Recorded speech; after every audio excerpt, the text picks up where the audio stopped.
আসসালামু আলাইকুম। এই বাজারে শীতের কাপড়ের মেলা বসে। প্রতি বছর শীতের শুরুতেই এই মেলা অনুষ্ঠিত হয়।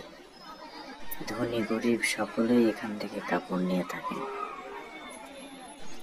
এই কাপড়গুলোর দাম অনুযায়ী মানসম্মত, তাই ক্রেতার চাহিদাও থাকে উচ্চে। ক্রেতারা নিজের পছন্দে এখান থেকে কাপড় কিনে নিয়ে যান। বিভিন্ন জেলায় থেকে মানুষ এসে এখান থেকে শীতের কাপড় সংগ্রহ করেন।